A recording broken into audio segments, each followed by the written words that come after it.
Stand-up poetry is competing with stand-up comedy? There will never be a competition between because comedy, I think हम लोग चलते फिरते comedy में बैठ सकते हैं लेकिन लोग चलते फिरते पोएट्री देखने नहीं बैठते. There's always like a purpose and मकसद behind coming to a poetry show. मैं बहुत overthink करती हूँ. Like I think a lot, I cry a lot, and poetry I think is a pure result of me going through that whole phase of just crying and just discovering my emotions because I'm very emotional और emotional लोगों की only capability is to write. Tell me how's Mumbai treating? I know a part of it, but tell me how's it? मुझे ऐसा लगता है कुछ ज़्यादा ही romanticise कर दिया है लोगों ने. Shifting to Bombay, oh my god I want to start a new life. तो मैंने भी ये सब बहुत देखा, सोचा और मैं शिफ्ट हुई and it has not been kind. Do you think in retrospect it's good that the acting gig didn't happen for you? Yeah, acting didn't happen and it was the best thing that happened to me. It was the best thing ever happened to me. From wanting to act on stage to owning it with her words, she turned heartbreak, hope, and everything in middle into poetry. This is Mrinal Mathur Rajwani, and join me as I catch up with Ruchika Lohia. Hi Ruchika, welcome to Social Catch Up. Hi. And welcome to Bombay. Yeah. वो मुझे much needed था ये तो. Welcome to Bombay. But tell me how's Mumbai treating? I know a part of it, but tell me how's it treating? I don't know. I mean, मुझे ऐसा लगता है कुछ ज़्यादा ही रोमांटिसाइज कर दिया है लोगों ने. Shifting to Bombay, oh my god I want to start a new life. तो मैंने भी ये सब बहुत देखा, सोचा और मैं शिफ्ट हुई and it has not been kind. Honestly a lot's been happening. मेरे ओनर ने मुझे आफ्टर 15 days भगा दिया. और अब हम लोग वापस से, my mom is in town. मेरी मम्मा आई थी 15 दिन सेटअप कराने के लिए घर. अब वो वापस आई है, अब हम लोग एक और घर ढूंढ रहे हैं.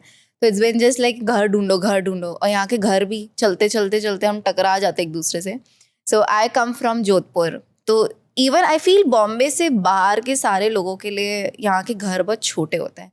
तो for me to find a normal decent house, वो सबसे टॉप प्रायोरिटी है. तो या अभी तक तो, बट आई रियली होप कि I find a home here and I feel home here. So I know कि it must be a difficult thing because like 15 days में वापस ये struggle शुरू हो गई है, and I've done so many times in Mumbai. I completely relate to you where you're coming from, but I assure you कि this city I somehow has that capability to test you.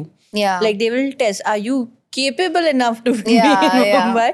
And once you settle down, you'll settle down. You'll feel good. ये पता है मैंने सबसे सुना है. Like even I was talking to my manager, my friends who live in Bombay. They are like, first 6 months इतना test करिए इतना, and you just pass that phase and you will find a home, like feeling of home. I've struggled to find a home. Yeah. Even before wedding, even when I came alone, Yeah. I've struggled and I've done that. And Yeah. same feeling कि भाई तुम आज जैसे डब्बे वाले घर है, चलते चलते टकरा जाएंगे, यहाँ बेड कैसे लग सकता है. वही. But I've gone through that phase. मेरे लोकल में मेरे वॉलेट चोरी हुआ है, मेरा सब कुछ जॉब दो दिन उसमें हंट में इतना ट्रैवल हुआ है. But after that, once it is there, I don't think so I can move out of Mumbai now. I want to settle. I know that this is a place. This is my workplace. Correct. No, Bombay is like, it is magical. Like you meet new people. And for me, living in my hometown, बहुत bore हो गया था. एक point के बाद मैं ऐसे हो गई थी, अब एक ही रूटीन, वही लोग. But here you find new people who are from your industry, and it is so like सारे. And the thing that I realized over the years, I was not shifting to Bombay इतने time तक, and the thing now I realize is that why all the top people are in India are living in Bombay. There must be a reason ना. तो मुझे वो reason जानने के लिए मैं बॉम्बे की, ऐसा क्या यहाँ सोना गड़ा है कि सब यहाँ शिफ्ट हुए. यहाँ पे इतना स्ट्रगल पड़ा है कि हर इंसान स्ट्रगल से सीख जाता है. वही एक्चुअली. तो मुझे बस वो डिस्कवरी करना है कि क्यों सारे top people in India are living in Bombay. There must be one reason. So ya telling you know, यहाँ इतना स्ट्रगल है कि even you belong to best of the best people, but still you're stuck in traffic. So there is a lot of things. I think we have gone into Mumbai, so discussion way deep. But what got you here? Like, what was your mindset that okay, now it's time that I can shift. It's time that this is my new phase I want to explore, or there's new opportunities that are Yeah. waiting. But what was that Honestly, okay, I can leave the comfort of home and come here. yeah.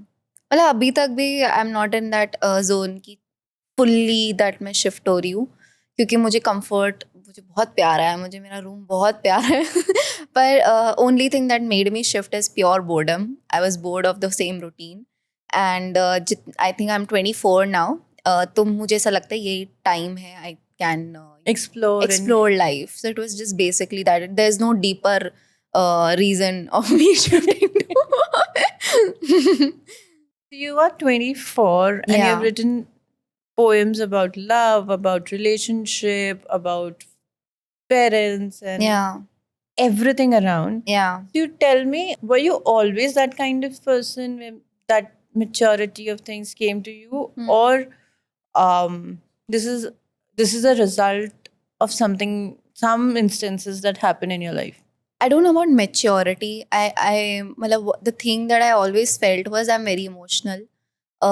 Emotional to an extent where I can't relate with normal people. Like if someone is going through a hard time, उनके लिए शायद 5% उन्हें pen हो रहा है, मुझे उसका 20% हो सकता है. And that's why for me, like even when things that I want and I don't get it in terms of सपने also, dreams also, तो कुछ लोग setback लेके हो जाते हैं थोड़े दिन में नॉर्मल, लेकिन मैं बहुत ओवर थिंक करती हूँ. Like I think a lot, I cry a lot and poetry I think is a pure result of me going through that whole phase of just crying and just discovering my emotions, because I'm very emotional, और emotional लोगों की only capability is to write. तो I used to journal a lot बचपन में, बहुत ज़्यादा. Whatever used to happen around me, I used to just write in diaries. And honestly, I never in my wildest dream have thought कि poetry can be a thing in India. Like it is so new. Like शायरी मुशायराज बहुत common है हमारे भारत में, लेकिन poetry जिस तरीके की हम लिखते हैं, it's like a modern poetry. मैं ऐसे नहीं बोलूँगी कि मैं एकदम उर्दू की वो हूँ, नहीं, मेरा नॉर्मल उर्दू है, मेरी नॉर्मल हिंदी है, लेकिन उसने भी एक काइंड ऑफ अपनी ऑडियंस ढूंढ ली. तो ये मेरे लिए बहुत न्यू था कि अच्छा लोगों को सुनना पसंद है. और तो मुझे ऐसा लगता है it is all a art of universe कि कब आपको क्या मिल जाए, क्या वर्क कर जाए. And poetry for me was only a part of healing. Honestly मैं सिर्फ खुद के लिए लिखती थी.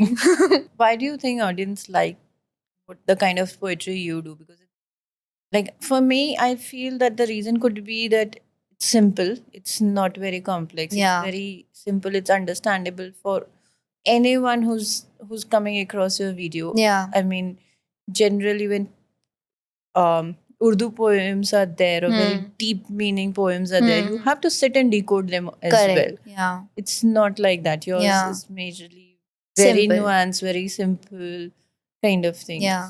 So I feel मेरी एक तो पोएट्रीज, मतलब मुझे नहीं पता क्यों काम करती है, वो तो पता नहीं क्या काम कर जाए टाइप, लेकिन the thing that really works for me is that I try to write what happens around me. तो मैं ज़्यादा ना उसमें इतना टेक्निकली नहीं सोचती कि क्या ट्रेंडिंग टॉपिक है, क्या ये है. The thing that I understood about life and also in terms of career and dreams is that do what you are good at. मतलब ज़्यादा उसमें आप होशियारी मारोगे ना तो ठोकर खाओगे. तो अगर मेरे आसपास क्या हो रहा है वो मैं अगर खुद उसको आर्टिकुलेट करके लिखती हूँ तो इट इज़ मोर रिलेटेबल, क्योंकि मैं रियल लाइफ में देख रही हूँ. मैं शाहरुख खान की नज़रों से देखकर कुछ लिखूंगी तो कोई रिलेट नहीं कर पाएगा. So I try to write what is happening around me. I love gossiping. मुझे लोगों से गॉसिप करना बहुत पसंद है. तो अगर मेरी दोस्त का कभी दिल टूटता है तो आई ट्राई टू अंडरस्टैंड कि वो कैसे कोप अप कर रही है, उस लड़के ने क्या किया. तो मुझे अपडेट्स मिलते रहते हैं कि कैसे टॉक्सिक लड़के हैं हमारे देश में. और I write a lot about women also. I love writing about women because the things that I've seen in life, that how women are so much dependent over a man, how they are और ये तो मतलब मैं एक instance भी नहीं बोल रही हूँ, हर जगह यही होता है ना कि औरत आदमी के नीचे है in अभी भी. So I just love writing about it. I just hope that one day it changes. Tell me, how did the journey of combining your words to visuals to storytelling begin for you? As I mean, you write poem is one thing, but you write poem and you convert them into a story, you Yeah. convert them into a video, you convert them into a reel for that Yeah. matter. How did that happen for you? It happened over a period of time. Like I used to write just for my journal. एक ऐसा zone था जब मैं सिर्फ diary के लिए लिखती थी. उसके बाद एक टाइम था where I was just living all alone in Bombay. I was very depressed. I was doing auditions. I wanted to become an actor. Now I don't want to become an actor. मैं इतनी clear हो गई हूँ. अब मुझे acting नहीं करनी कभी. लेकिन उस टाइम मुझे एक्टिंग करनी थी, वो हुआ नहीं. तो मैं घर गई और उसके बाद में मैंने पोएट्रीज अपनी खोली and I randomly started recording them just for fun and I start posting on Instagram. और मेरी जो पहली हिंदी पोएम थी, इट गॉट वेरी मच ऐसा व्यूज आ गए. एंड उस टाइम जब आपकी ज़िंदगी में कुछ नहीं चल रहा होता ना, तो आप सिर्फ अप्रिसिएशन के भूखे होते हो. तो मैं भूखी थी, तो मुझे लगा अच्छा ये चल गया तो मैं ये करती रहती हूँ. तो बस वही. So do you think in retrospect it's good that the acting gig didn't happen for you? Yeah. Or do you think that what you always wanted was to be in front of the camera, and Yeah. that artist in you is now happy that okay, at least with poetry you're getting to do that? Yeah, I think मैंने कल ही I was talking to my mom. I told that acting didn't happen and it was the best thing that happened to me. It was the best thing ever happened to me. और ऐसे कभी कभी जैसे even recently मेरी life में ऐसे कुछ हो रहा था जो मुझे चाहिए नहीं था कि हुए. ऐसा होता है ना, कभी कभी आपको कुछ चाहिए होता है, आपको मिलता नहीं है. और मैं हमेशा ये सोचती हूँ कि उस टाइम जब एक्टिंग नहीं हो रहा था मैं इतनी डिप्रेस थी, but when poetry happened to me, it was the only thing I ever wanted. I'm getting appreciation. I'm getting people that know me. I'm getting this camera wala work, and the best part is the respect that I get. जो respect and safety जो feeling होती है ना, that I get a lot of from poetry. क्योंकि acting में मुझे नहीं लगता मैं कभी safe feel कर पाती. Acting में for sure struggle is there. I mean that is and then you have to भीख मांगनी पड़ती है आपको जिंदगी भर कि भाई दे दो रोल दे दो. पर नहीं, मुझे मेरी जिंदगी का मैं खुद एक रोल बनना चाहती हूँ, ताकि मैं किसी के लिए किसी को जाकर मैं नहीं मांगू कि भाई एक दे दो. No, I get. I mean, content creation has given that platform to everyone that they can make their decisions on their own. They can choose a career which suits them rather than being too much dependent on others. So I think, and if it has worked for you, it has worked for you wonders, kind of thing. I'm so grateful. It's like business only na at the end of the day. पर business camera के सामने हो रहा है. तो हम धंधा वाले लोग हैं. So you are from a business family? Yeah. That's why इसलिए ना ये कीड़ा तो था ना कि भाई अच्छे पैसे कमा ले. But wait, too early in your career, you have made it sure that you can think it as a business. And yeah. नहीं. When you start earning money, you have to think it as a business. क्योंकि अगर आप भोले बन के रह जाओगे तो नहीं होगा. And even I come from a business family. मेरे मम्मी पापा ने बहुत टाइम पहले ही बोल दिया था कि अब हम तुम्हें नहीं दे रहे कुछ पैसे वैसे. तुम जाओ अपना कमाओ. तो that also comes कि I have to be on my own. Not because that my mom dad is they are very much supportive, but they want us to be independent. They want us. That's nice in general. It's good that your parents want you to live a life of your own, on your own terms. And that can only happen when we see that side of, okay, we work, we struggle, we understand what goes into earning money. हाँ, और मेरे mummy papa ना आज तक struggle से मुझे कभी बचाया नहीं है. मतलब they were never a protective parent कि नहीं तुम्हें जुकाम हो गया, लो अभी खा लो डोलो. नहीं, कोई बात नहीं, घर पे जाओ, गर्म पानी पियो, आराम से 4 दिन लगाओ, अपने आप सही हो. तो ये चीज़ मुझे बहुत सिखाया है कि जो भी स्ट्रगल्स है, I was very much open to them. I saw a lot, not in terms of like जैसे अगर मैं ट्रैवल भी कर रही हूँ तो मेरे बहुत सारे ट्रैवलिंग में चीज़ें होती है. जैसे आप अकेले सोलो ट्रैवल करते हो, you go through a lot of things. आप कैसे लोगों से मिलते हो, आपके साथ कुछ गलत हो जाता है. तो मुझे कभी फ़ोन पे ना उन लोगों ने पैनिक नहीं करा है, ओ माय गॉड तू घर आ जा.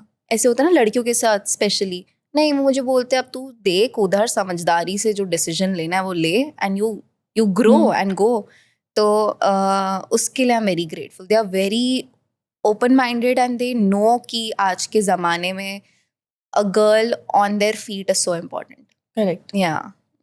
I always feel that give your child that wings and see how high they can fly. Yeah. And it's not necessary it's a girl child or a boy child. Just Yeah. give those wings, and Yeah. then you'll see that they'll be able to fly high. If Yeah. they aren't, you are there to support. Correct. You're there to Yeah. heal. But if they do, then you'll be there to see up in the sky kind of thing. Yeah. तो उसके लिए I'm lucky that ways. Okay. So you wrote poems, then you recited one, and you put it out on reels, and then they blew up. They became. You decided to do more of this. Yeah. But then how did that transition of okay, अब मुझे सिर्फ camera पे नहीं करना है, मुझे audience के सामने करना है, एक लाइव ऑडियंस के सामने पोएट्री करनी, वो कैसे आया? Everything is like a gift from a universe. I just got an offer. Bombay Sea, there was a studio and they were seeing my poetries. They just told me कि come do a solo show at our studio और free में लो space and whatever the thing is we'll do. तो वो मेरे पास पहला आया gig और I was talking to my team. I was like मैंने कभी शोज मैंने कभी देखे भी नहीं थे. मतलब I am not a person जो मैं बैठ के लोगों के शोज देखूँ. मैंने जाकिर खान के सारे शोज आई थिंक उस टाइम देखे बैठ कर कि वो कैसे स्टोरी टेलिंग करता है, तो करते हैं. और मैंने सारे स्टैंड अप कॉमेडियंस देखे कि हाउ पीपल, बिकॉज मुझे स्टेज फियर बहुत था बचपन से. कैमरा में आई एम वेरी कंफर्टेबल. तो उस टाइम जो मेरा फर्स्ट आया था तब मैंने बैठ के लिखा. आई जस्ट हैड 1 month, तो मैंने फटाफट. I work very good in pressure, तो मेरे पास ये प्रेशर था तो मैंने अच्छे से करा. And I think when I performed for the first time in front of the audience, मुझे बहुत मज़ा आया. मतलब मुझे बहुत, मतलब आई जस्ट फेल्ट अलाइव. ऐसा होता है ना, इट्स लाइक अ मेडिटेशन वाला जोन होता है जहाँ पे you are just in the moment, you are not thinking about anything else. तो मुझे फिर ऐसा लगा कि अब इसको ग्रो करना चाहिए. And show business is like all together different field. It is so different from what content creation is. It is just another field. Like I feel like now I have seen 3 industries: acting, content creation and show business, and all 3 industries are interlinked but so different. So I just loved to explore that phase. और मुझे तो बहुत मज़ा आ रहा है. मतलब I just want to do more of shows. Do you get cold feet while stepping up on the stage, or you think that okay, this is my comfort zone and I can do it, that's no problem? ऐसा नहीं बोलूँगी कि मुझे घबराहट नहीं होती. मुझे बहुत घबराहट होती है. पूरा अभी भी मैंने इतने शोज़ करने के बाद भी मुझे उतने लेवल की एंग्जाइटी नहीं, लेकिन थोड़ी होती है. और सबसे ज़्यादा एंग्जाइटी होती है बेइज्जती की, क्योंकि आप ना कैमरा के सामने we content creators think that trolling phone पे हो रही है तो सबसे अरे हार्ट ब्रेक हो गया, हमें टेंशन हो रही है. सबसे बड़ी भयंकर बेइज्जती होती है जो लोग आपके मुंह पे करके जाते हैं. तो वो मेरे साथ हुआ है बहुत बार. जब आप न्यू ऑडियंस के सामने बैठे होते हो, आपको उनको इम्प्रेस करना होता है और उनको नहीं पसंद आता, तो उनकी शक्लों से पता पड़ता है. पर तभी ऐसे आपकी थिक स्किन बनती है. यू गेट टू नो कि what is working, what is not working. And I am very ऐसे anxious person when I get on the stage. पर फिर है ना, एक्टिंग हेल्प मी उस टाइम कि एक्ट करो कि everything is all okay. So that is helping. That acting classes, acting learning is वही तो मैं बोल रही हूँ. Like life is always a circle. कुछ ना कुछ always gets interlinked and something really comes out beautiful. Do you have a ritual before going up on the stage?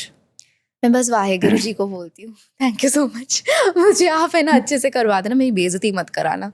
तो बस मुझे बस डर लगता है. और मुझे बहुत, मैंने भी एज अ ऑडियंस मैंने शोज़ देखे हैं और मैं लोगों को देखती हूँ ऑडियंस क्या करती है. तो जिन लोगों के मुझे भी पसंद नहीं आते ना शोज़, तो ऑडियंस बड़ी उबासियाँ मारती है, ऐसे बैठे बैठे ऐसे उबासी मारी या फ़ोन देख रही है. तो मेरे शो में एक भी जना उबासी मारता हुआ दिख गया या फ़ोन करते हुए दिख गया, मैं सोचती हूँ shit, I have to like pull my socks up, मुझे अच्छे से करना है. So I have started watching more shows now to understand ki what people like, what people don't like. Even you come now to my show. I'll come. Done. So फिर you also tell me. Definitely, I will come. I really want to do this because I really want to go out more. Yeah. That I've not done. But I would love to hear. I know I've seen your poetry. I've seen, and one poetry that you did I really liked is you did during the India-Pak war, because you were in Jodhpur, Oh, and actually I related to it. That's why it's very yeah, it close was to like full black down wala, हाँ, blackout wala thing. And I was here, but my parents were there, so Yeah. I could relate to what Yeah, feelings you yeah. were. So yeah, I remember that, and I really want to see you upstage or up on the stage as well. Yeah.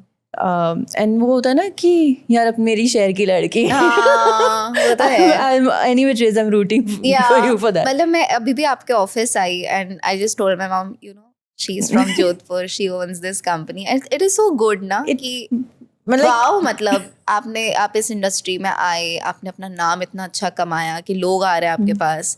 ये कितना rare मिलता है लोगों को ये chance.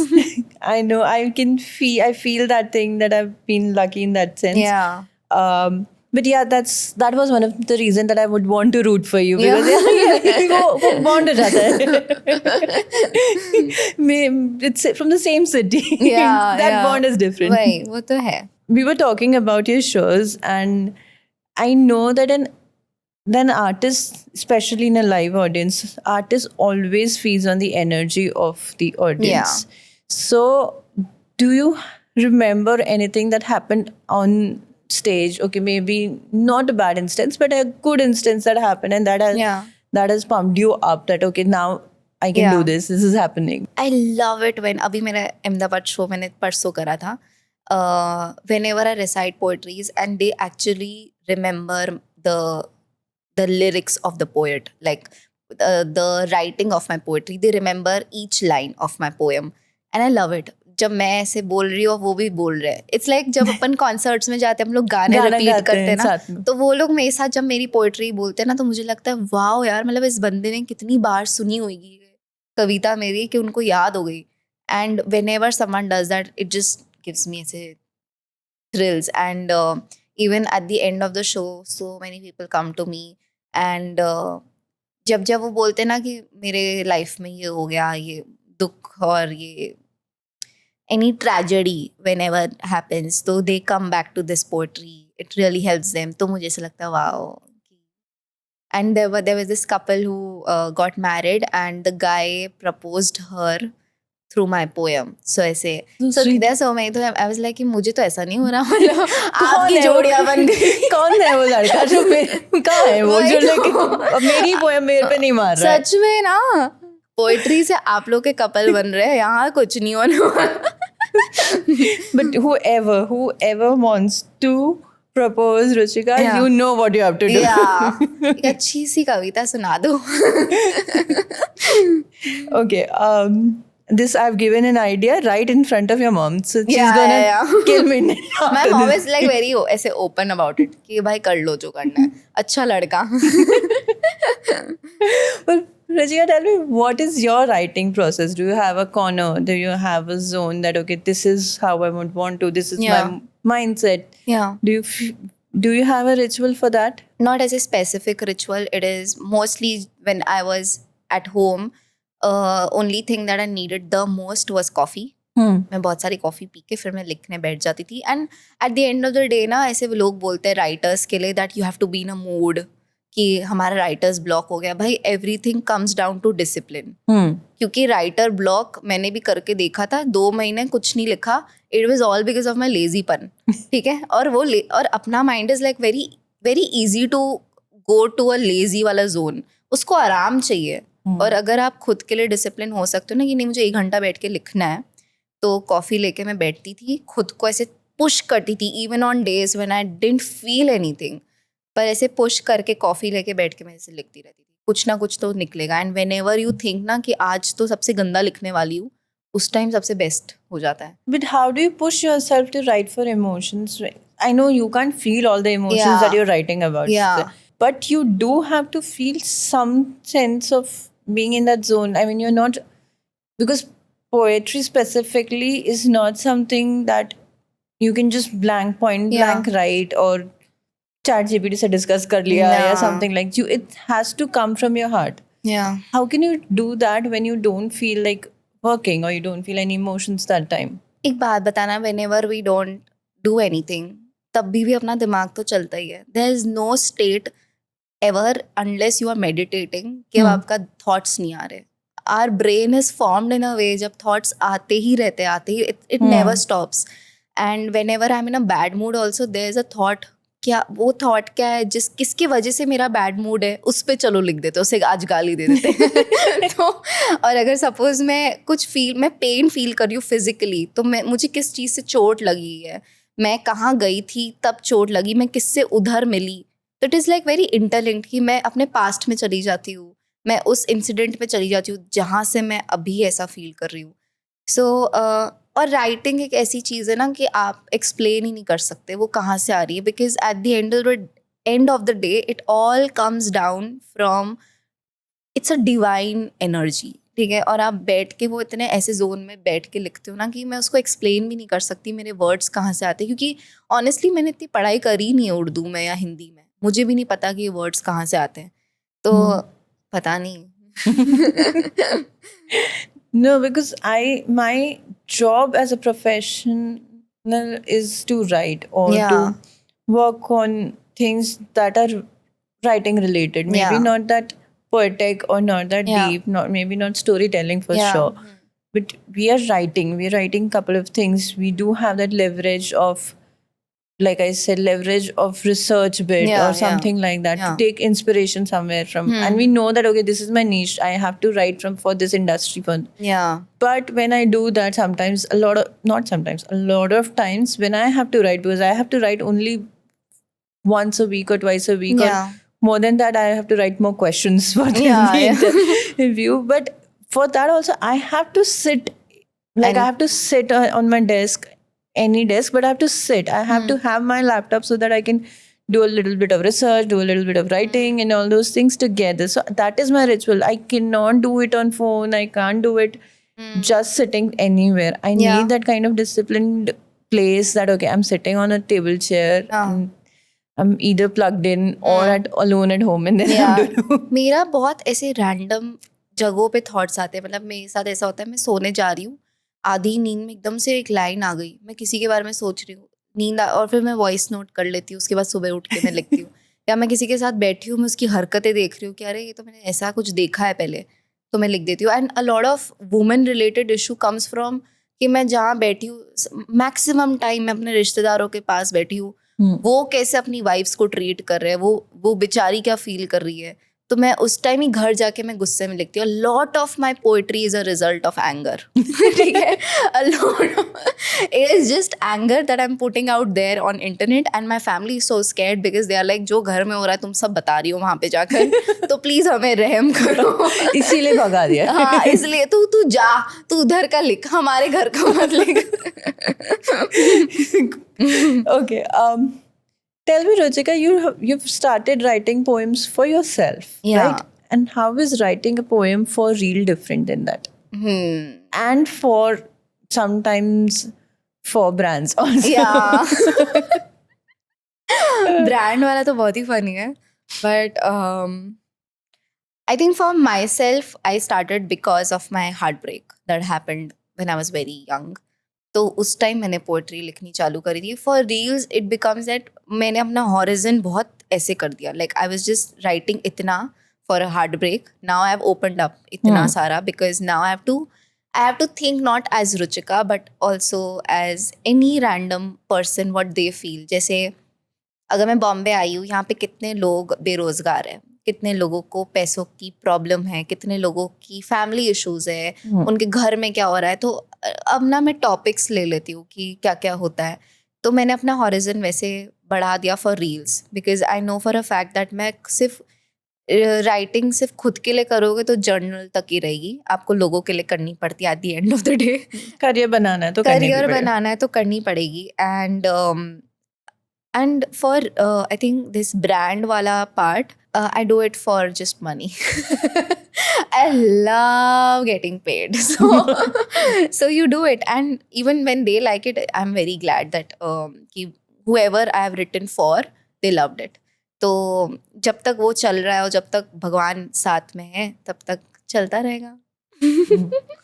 Do you feel you're forced to write sometimes because you have to write for a real content, which is, does that now work in your subconscious mind ki yaar, ऐसा लिखूंगी तो ये चलेगा, ऐसे वाला कंटेंट तो नहीं चलता है, तो I should not right about, while how much you like doing that work. या मैं ये नहीं बोलूँगी मैं फोर्स होती हूँ, क्योंकि मतलब मैं बहुत, मतलब ऐसे नहीं है, सिर्फ मैं वीडियो के लिए नहीं बोल रही, मैं ऐसे नॉर्मली भी बोल रही हूँ कि मैं बहुत ग्रेटफुल हूँ कि मुझे काम मिला है. And this was the dream life I have dreamed of. If I am able to travel on my own, if I'm able to live in a city on my own, if I'm able to do whatever I want and not asking anyone. क्योंकि ऐसा नहीं है, मेरे mom dad obviously, but they won't stop me because I have that much of power कह दो या strength. हाँ, मतलब मुझे नहीं पता, बट क्योंकि मम्मी पापा भी क्यों रोकेंगे ना, लाइक दे सी कि ठीक है, you are doing something of your own. तो मैं बहुत ग्रेटफुल हूँ, मैं उसी ग्रैटिट्यूड में जाके करती हूँ कि ये चीज़ मुझे इतना दे रही है लाइफ में. And this thing have given me a lot of respect, a lot of love. तो मैं इसको टेक फॉर ग्रांटेड नहीं करूँगी, even on days when I am sick, when घर में कुछ हुआ है कलेश, जब मेरी जिंदगी में खराब चल रहा है, तभी भी I stick to what I love, that is poetry, and I can't stop. And consistency, ये सब बोलते हैं, लेकिन it is purely a magic. और consistency not only in work, in every area of aspect of life. अगर आप consistent हो किसी भी चीज़ को लेकर, अगर आप अपने प्यार में भी कंसिस्टेंट हो ना, वो चीज़ बहुत आगे बढ़ती है. तो मैं इसको वैसे ही देखती हूँ कि कंसिस्टेंसी तो करनी ही है. मतलब इट्स लाइक किसी भी चीज़ में आप कंसिस्टेंट हो, वो ग्रो हो जाएगी. तो do you feel that you're putting out your life out there, your experiences out there, yeah, in any form, like you're putting Yeah. it via poems, somebody puts a content out of it, but do you feel that okay, you're putting your vulnerabilities out there? You've spoken about mental health, you've spoken about failed relationships, yeah, so these are topics that are very personal to someone, and you put it out. Do you have where do you get that strength that okay, it's okay for me to write about it? And writing is one thing, it's okay for me to share it in public. I think it's about tricky है मेरे content and people who generally make content, क्योंकि content creator, I don't consider myself as a purely a content creator. I'm more of a poet. तो अगर suppose मैं कभी अपना life, पहली बात तो मैं सारी पोएट्री मेरे लाइफ एक्सपीरियंस के बारे में होती भी नहीं है, तो किसी को पता ही नहीं है कि ये मेरा है, किसी ये वाला मेरा था या दूसरा वाला. तो ये बहुत अनोनिमस चीजें हैं, आप फिगर आउट करो ये मेरा या नहीं है. और आधे टाइम लोग मेरा पोएट्री सुन के कभी नहीं सोचते ये इसके लाइफ में हो रहा है, सब अपने पे रिलेट करते हैं, अरे ये मेरे साथ हुआ है. तो ये चीज़ मुझे प्रोटेक्ट कर लेती है इसलिए. And I honestly don't like to post a lot about my life online. एक तो मुझे नज़र का बड़ा डर लगता है तो मुझे ज़्यादा पसंद नहीं है. मैं अपना, और पोएट्री हर चीज़ को अनोनिमस कर देती है, तो no one really gets to know what's happening in my life. भाई मैंने अभी ये मूविंग आउट सीरीज़ बनाई, नज़र लग गई, मेरे ओनर ने निकाल दी. मतलब क्या ही है. और मैं एक्चुअली मेरी मैनेजर को मैंने बोला था मैं नहीं बनाती हूँ, मुझे लग रहा है कि it's too early to make moving out. तो शी वाज लाइक नहीं, it's a very amazing idea. तो मैंने बनाया और उसके 15 दिन में ही हो गया. एंड शी वाज लाइक अब नज़र को कब कुछ भी लग सकती है. तो मैंने कहा she was looking at it, there is an opportunity for you to create content. That's for this job. I know, पर क्या ही करें हम नज़र का भी. More than Nazar, I feel that I think that happens to a lot of people, so I don't know. Since poetry is as good as a journaling for you, do you feel that when you have spoken about it, especially things that are coming from your life instances or your anger, do you feel that okay, a burden is lifted the moment you put it out there? It's gone. It's not just my problem. It's everyone else is also relating to it. Yeah, I mean, whenever I start writing about anything, तो वो writing खत्म होते से ही खत्म हो जाता है. Like the pain goes away. And ऐसे बहुत बार होता है मेरे साथ कि मैंने कुछ लिखा है और मुझे किसी को दिखाने के लिए, सपोज किसी ने आपका दिल तोड़ दिया, तो मुझे बस उस इंसान को सुनाना है, ठीक है. तो मैं अपने पूरे अकाउंट को सिर्फ उस इंसान के लिए ही रख रही हूँ कि भाई वो सुन ले बस. और मैं वही देखी जा रही हूँ उसने लाइक किया, जबकि उसमें 10 मिलियन व्यूज भी होएंगे ना, तो मैं से देखूँगी उसने देखा या नहीं. तो poetry, I use it as like what? Communicating with people I can't talk to. Okay. And tell me, after having such a huge audience, I mean millions में है आपकी, and you have audience offline as well, online as well. Do you think you're still poet first or an you are a creator as well? I know you feel like you're a poet, but do you think that okay, because I have a million plus follow, I have to be creator also? नहीं, creator मेरा पहला काम हमेशा रहेगा because that have given me audience and can't choose between both because poetry is something that is making me create content creation is a platform, it's a Instagram that has given me work. So बहुत correlated है. अगर मेरी audience नहीं होगी online तो कोई मेरा offline show देखने नहीं आएगा. और आज के ज़माने में जिनका online audience नहीं है वो काइंड ऑफ फिगर आउट कर रहे हैं कि हम लोग कहाँ से लेकर आए. तो किसी को भी आज की तारीख में बिजनेस करना है, ग्रो करना है लाइफ में, सब लोग कंटेंट क्रिएशन कर में आ गए. तो content will be it is a source of me getting people to know about me. तो I use it as a platform. It's like a newspaper कि मैं अपना पब्लिश करती रहूँ. So you like being a creator as well. You like doing those things for create. I love being a creator and creating content is more natural to me than doing shows on stage. क्योंकि मैंने ये 13 साल से कर रही हूँ. Like 13 साल की जब मैं थी तब से मैं कर रही हूँ. तो when I was 13 years old, I used to write blogs. You were telling me ना, तो when there was this whole Santoshi Shetty वो girl वाला era, उस time I was 13 years old. I was writing fashion blogging. और मुझे बहुत हमेशा से मुझे इस फील्ड में बहुत इंटरेस्ट था. पर ये पोइट्री में हो गया वो बहुत अच्छी बात है. पर I'm more natural on camera. It is coming to me naturally. Do you feel you are restricted to because poetry is something that has given you things, that has given you a career as a creator, but do you feel restricted that okay, अब मुझे कोई भी content बनाना है उसमें poem लिखनी पड़ेगी? हाँ. और even if like a moving out series उसको भी अच्छे से स्टोरी टेलिंग में करना पड़ेगा, या कोई भी चीज में कुछ भी डालूंगी, it has to have a storytelling angle or a poetic. हाँ, थोड़ा थोड़ा होता है कभी कभी ऐसे. कभी कभी लगता है अब मैं इसको क्या करूँ, मतलब इसको मैं कहाँ से, like even with brands also sometimes they are like ये है and do it in a poetic way. अरे मैं कैसे पोएट्री लिखूं, मतलब मैं एक शैम्पू के लिए कैसे नहीं, मैं मुझे बहुत पसंद है आपकी पोएट्री लिखनी, आप आते रहना मेरे पास. तो जी नहीं, अभी बॉम्बे शिफ्ट हो रही है, शी नीड्स मनी. मैं 10 शैम्पू का लिख सकती हूँ, 10 में अलग अलग पोएट्री. तो पर हाँ ऐसा होता है. पर अब वो ना इतना अंदर हो गया ना कि मैं भी अब टाइम पास कंटेंट बना नहीं सकती, कि मैं भी अब ट्रेंड्स फॉलो कर नहीं सकती. अब मुझे ऐसा होता है मेरी ऑडियो जब ट्रेंडिंग में जाए तब मज़ा आता है. तो और मैं इतना वैसे नहीं करती कि आजकल मैंने अपने आप को ईजी कर दिया. नहीं तो मैं एवरी ऑल्टरनेट डे पोस्ट करती थी. अब मैं थोड़ी शांत में हो गई हूँ, तो मैं जब मेरा मन होता है तब मैं पोस्ट करती हूँ type. But you've built that audience who knows that okay, whenever she'll come with good content now. Yeah. And I like to do it because मुझे ऐसा लगता है कि if someone is loving you because of that, and I have seen that a lot with creators, they were known for some reason, for some work that they did, and eventually उन्होंने वो खो दिया and they got into something else and they just lose people who loved them. और मुझे ये कभी नहीं करना था. मुझे ऐसा था कि मैं जिस चीज़ के लिए लोग मुझे पसंद करते हैं उससे ही मुझे कंटिन्यू करना है. Because me being a poet and coming into content creation, there were so many people who are doubtful about कि ब्रांड्स आएगी या नहीं, ये होएगा नहीं, कि चलो लाइफस्टाइल कर लो, चलो फैशन कर लो.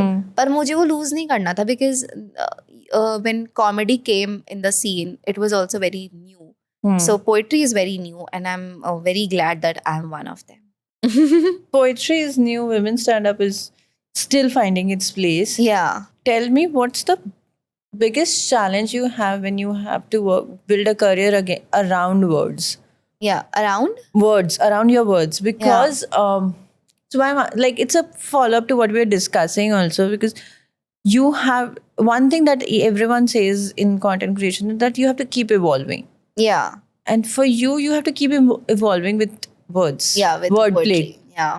So what challenge do you see that okay, how are you going to survive, how are you going to be in that say maybe 2 years down the line, that Yeah. how are you going to evolve from that? मैं नहीं सोचती evolving और मैं 2 साल बाद क्या करूँगी, क्योंकि मैंने देख लिया कि जितना मैं प्लान करती हूँ, 1 सेकंड कुछ ऐसा नहीं होता। तो मेरे प्लानिंग से कभी कुछ हो जाए, ऐसा होता नहीं है। And God has way and I believe a lot in God, in destiny, because poetry coming to my life is also destiny. Shows आ गए, ये कभी मैंने लाइफ में नहीं सोचा था कि शोज़ मैं कभी करूँगी। तो मैं 2 साल आगे का नहीं सोचती, पर मैं ज़रूर ये सोचती हूँ कि मैं कैसे खुद को इम्प्रूव करूँ, मैं कैसे अपनी हिंदी सुधारूँ, कैसे अपना उर्दू पे काम करूँ, कैसे मैं अपनी आवाज़ पे ठीक करूँ। तो all we people can do is improve ourselves. आगे का सोच के मुझे नहीं लगता कुछ कभी होता है वैसे। एंड विथ मी ना, मैं फैशन में नहीं हूँ, मैं लाइफस्टाइल में नहीं हूँ। I don't have to keep up with trends. All I have to keep up with is me, my mind and with my emotions. Because Gulzar साहब तो एक ही है ना। गुलजार साहब इज लाइक आज भी उनकी हाँ जैसा कोई एवरग्रीन नहीं। है वो। तो मुझे भी ऐसे नहीं करना कि मैं आज ट्रेंडिंग हूँ और कल मुझे लोग भूल जाए। तो ऐसे ही काम करो जो लोग याद रखे। Good. I think that perspective will take you a long way and will help you out when हाँ people ना, will आप सोचो question मैं you. बुढ़ी भी हो जाऊंगी तो मुझे मेकअप लगा के मेरी रिंकल्स हो जाएगी, सब कुछ हो जाएगा, लेकिन मेरी पोएट्री मेरे पास रहेगी। होपफुली रहे, मेरा आवाज़ मेरे पास रहे, तो मैं मरते दम तक अगर ये काम कर सकूँगी तो इससे अच्छा क्या है। We were talking about lesser people in poetry. We were talking about lesser women in poetry as well. Yeah. Do you think in a place, in a country where women stand-ups are still finding their way, Yeah. there are only few people who are doing poetry stand-ups also? Yeah. Do you think that there are audience who's growing, who's learning? There is because you see, audience for poetry is also limited, Yeah. and that too stand up and Shows वो और भी बहुत limited कम है. है। हाँ। So what future do you see for yourself, or where do you see that, okay, not for yourself but artists like you Yeah. have them? तो मतलब comparatively अगर मैं इसे देखूँ, 3 साल पहले तक शोज ऑफ पोएट्री वर 1-2 होते थे, 2-3 होते थे। इन terms of what I do, ऐसे करके बहुत 2-4 लड़कियां हैं, 5-6 लड़कियां हैं जो बहुत बढ़िया कर रही है, उस टाइम भी करती थी।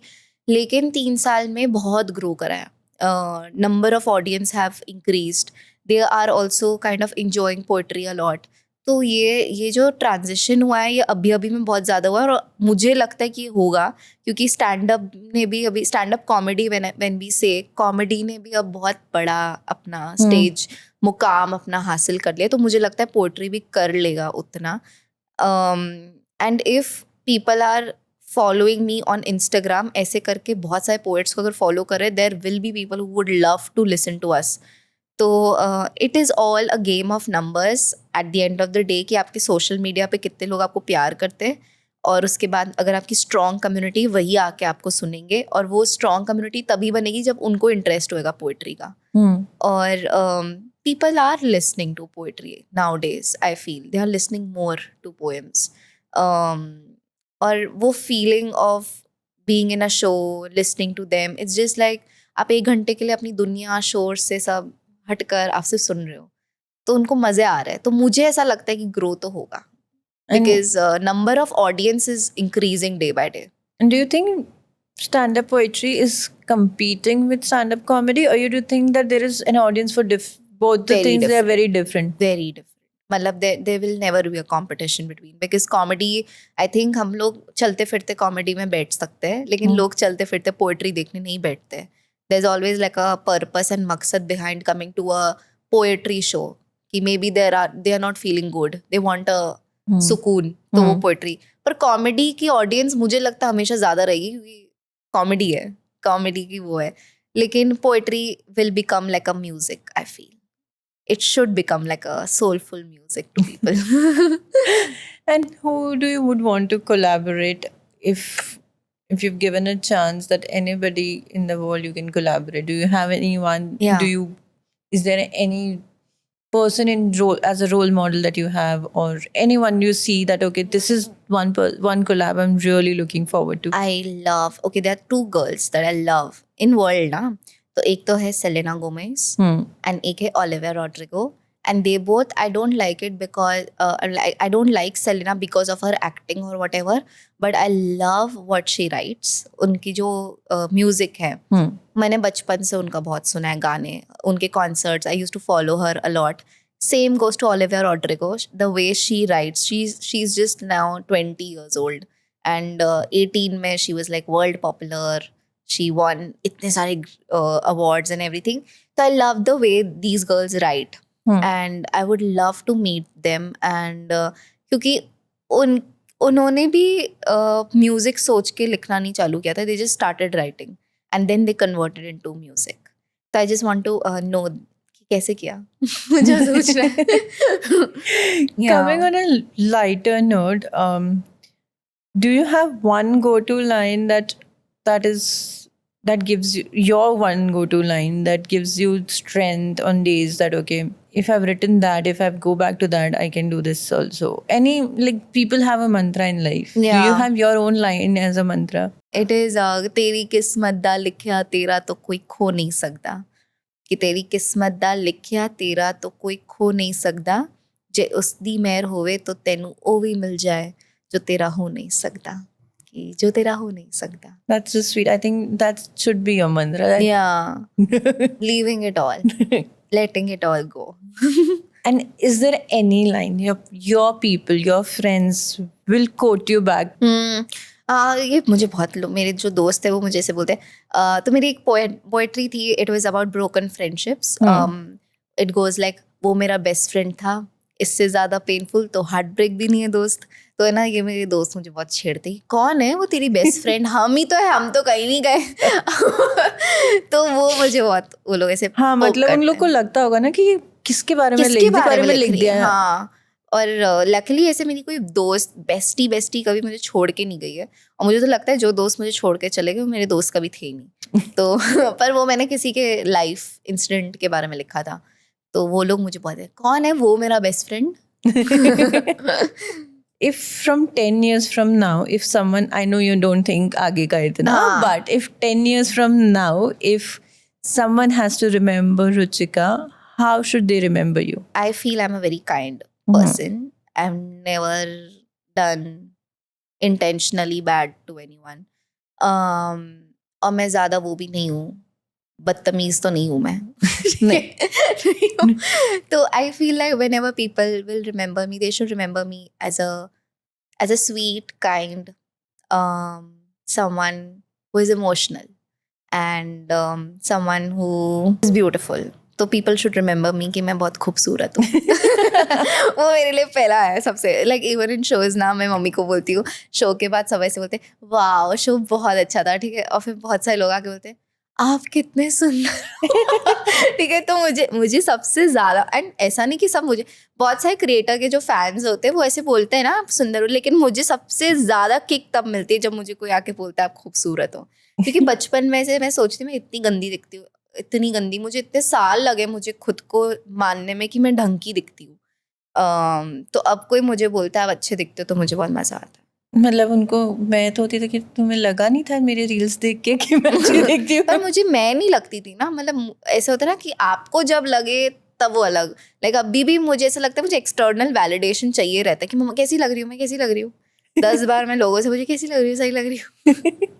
A lot of it comes from acting and auditions. क्योंकि आप इतने अच्छे लोगों को मिल लेते हो ना, आपको लगता है ये सोनपरी के सामने हम कौन है. बट ये सोनपरी अगर अपने घर में उठती है तब नहीं होती. बात तो है. पर हाँ, बट व्हेन यू मीट इतने ऐसे well groomed people, I am not a groomed girl, I don't consider my self कि मेरे बाल हमेशा सेट रहेंगे. नहीं, मैं बहुत ही झल्लो जैसे भी नहीं हो सकते. हाँ, पर बहुत लड़कियां होती है जो बड़ी ग्रूम्ड रहती है. तो मुझे उनको देख के ऐसे लगता है कि one day when I have patience. I feel people like you and me are girls next door. Yeah. And you and I can never be that one day when we'll have patience. We live by that. There are so many other things in life that that takes more priority. Yeah. Than just grooming. Yeah. I mean, grooming is one thing, but vanity is secondary. Yeah. I will take care of myself till it's taking care of myself. yeah मतलब over मेरा the bound जाके हाँ वो नहीं हो पाता है मुझसे भी. हाँ वो तो है. And I was telling someone very recently, like I've reached that stage in life that I really want to know that, okay, this is working for me. I want to do this. हाँ And if it's not working, I really don't want to fall for कि नहीं हर कोई कर रहा है. Correct. हाँ वो तो है. Like even like in terms of भाई skin care, the viral skin care, one of my sister, my real sister, तो मतलब मम्मी ने आज तक हमारी स्किन केयर ना बड़ा इजी बना के रखा था कि रात को तुम ग्लिसरीन लगाओ, ग्लिसरीन और नींबू का जूस बना के रखती है, और आज भी हम वो करते हैं. और सुबह सुबह उठ के मैं नारियल तेल लगाती हूँ because I have dry skin.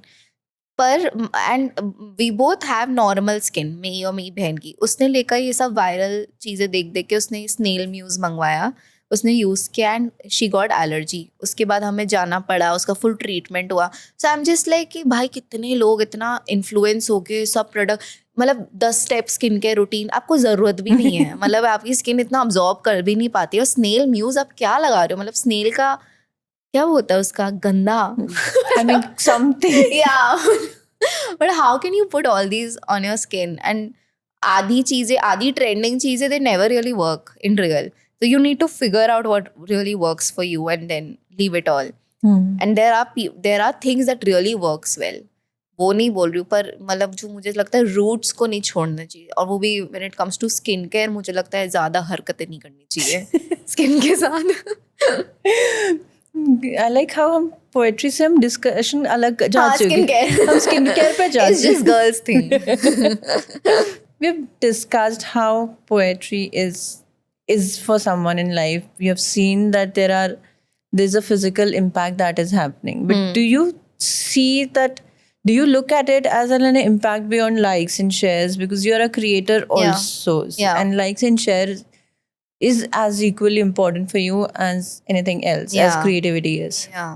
So do you see that, okay, do you measure your impact that, okay, for me, the impact I create in someone's life is more important than the likes and share? पर ये कितना correlated नहीं है. I feel that अगर मेरे reel पे ज़्यादा views आएंगे तो मतलब ज़्यादा लोगों तक वो पहुंची. कम आएंगे तो मैंने कम इम्पैक्ट क्रिएट किया. अगर ज़्यादा हुआ तो ज़्यादा. तो मेरे लिए मैं ऐसी नहीं हूँ कि आई डोंट मतलब sit down and don't I ignore likes and comment. नहीं, मुझे बहुत चाहिए होता है. मुझे चाहिए कि वो रील वायरल जाए, मुझे चाहिए हर जना सुने, क्योंकि तभी लोग मेरे बारे में जानेंगे, तभी वो मेरे शोज़ में आएंगे, तभी कुछ इम्पैक्ट लेना भी होगा. वो तभी होगा ना जब वो देखेंगे मेरा रील. तो for me it is a very important thing कि मेरी रील्स पहुँचे अच्छी जगह. तो and it really there was a point जब मुझे बहुत इम्पैक्ट करता था जब व्यूज़ नहीं आते थे. तो मैं सोच के अपने आप को बहुत परेशान करती थी कि क्या ऐसा लिखूँ, क्या ऐसा करूँ. पर फिर I went back to the place where I started posting my content. और उस टाइम ऐसे बस पता है, मैं उस time there was no rule book ना. आप ज़्यादा काम पोस्ट करते हो ना तो आप अपने वायरल चीज़ों को जाके देखते हो, ऐसा इस टाइम क्या किया था. तो मैंने उस टाइम देखा, मैंने उस टाइम ऐसा क्या किया था. एंड इट वाज ऑल कि मैं बहुत ऑनेस्ट थी. जो मैं फील कर रही थी वो मैंने लिखती थी. और वही सबसे ज़्यादा काम करता है. क्योंकि मैं अगर टेक्निकल चीज़ों पे जाती हूँ इन terms of any art, even in painting, अगर आप किसी को कॉपी करने लग जाओ ना तो आपका कभी चलेगा ही नहीं वो काम. तो आपको आप होने चाहिए. तो honesty is one thing that helps. Did you reach at a point in your life, in your career, basically, that you were at the end was making for social media, for looking at as a content piece, or you were doing ki maybe not trending reels but the trending conversations or something like कि ये चलता है इसलिए मैं ये लिख दूँ, rather than being an honest? चलता वाला नहीं, but I do right on current situation. जैसे हमारे जोधपुर में ब्लैकआउट हुआ था तो मैंने लिखा था things that I want to discuss. I discuss. There was this incident that happened with me in Delhi, safety वाला. Something I saw. So there was this cab driver who made me feel very unsafe. तो मैंने लिखा. और ऐसे नहीं कि trending जाएगा इसलिए क्योंकि I want to talk about it. I just want to talk about it. But that wasn't a poetry. It wasn't. It was just an incident that I shared it as a storytelling वाला वो. तो मैं वो लिखती तो हूँ. Like if Independence Day is coming तो मैं लिख देती हूँ. So it's just a piece that I want to gift to the world. And finally, Yeah. what's next for Chika? What's next for me? You tell me. What's next for me? I'll tell you. Are you exploring books? Are you exploring films? Are you Yeah. exploring poetry beyond the shows or something? Do you? Okay, I'll tell you one thing. I'm not chasing anything. Okay. Abhi right now, I've learned, I think, कि chasing से कुछ नहीं मिलता. लड़का हो, career हो, तो whatever is. I am recalling that dialogue Aamir Khan का. कौन सा? बस ट्रेन और लड़की के पीछे नहीं दौड़ने का. हाँ, एक तो जाएगी दूसरी आएगी. लड़कियों को, और हम लड़कियां भी तो कितना भागती है ना. तो अब मुझे ऐसा है कि मुझे चेज नहीं करे. अब जब जो होगा तब हो जाएगा. Films and everything, if someone is coming, अगर यहाँ पे आके कोई मुझे देगा तो मैं कर दूंगी. पर अभी मुझसे एक्सपेक्ट करो कि चलो 50 जनों की ऑडिशन की लाइन में खड़े होकर ऑडिशन दो, तो नहीं. मैं तो नहीं, अभी वो उस जोन में नहीं हूँ कि मैं मर रही हूँ फिल्मों में काम करने के लिए. नहीं, पर any good opportunity that comes to me which I feel कि बहुत मस्त है, मज़ा आएगा, तो मैं करती हूँ. लाइक राइटिंग फॉर, अगर सॉन्ग राइटिंग कभी कोई दे दे, या कोई मुझे बोले गाना गा दो, तो मैं गाऊंगी. क्योंकि and I just want to be in front of the camera. My aim is that. And books, I feel I am very young. मैं अभी तक उतना मैं पहुंची नहीं ज़िंदगी में कि मैं अपनी किताब छाप दूँ और लोग पढ़ेंगे. तो पहले उस तक पहुंचूँ ताकि लोग खरीदे. अभी मुझे नहीं लगता कि मैं इतनी कोई बहुत ही बड़ी इंसान बन गई कि लोग खरीदेंगे. तो yeah, the aim is to write a book, but when I am worthy of it. Thank you, Ruchika. Thank you for being part of Catch Up Talks. I mean, I knew about you. Yeah. I was rooting for you Yeah. for being that fellow Jodhpuri. Yeah. It was fun talking to you. Yeah. You are a mix of all kind of serious conversation, yet a Gen Z figuring it out Yeah. as messy as possible. But Ask my mom. but you are like a mixed bunch of what we see online and Yeah. I think a version of offline, and you were here on this couch, and I absolutely thank you for doing that. I'm bringing that version of yourself here. Thank you so much. It was so fun talking to you. मजा आया बहुत. Thank you. Thank you for watching me, and I hope कि आपको मजा आया होगा. Now please like, comment, share and subscribe to this channel. Bye.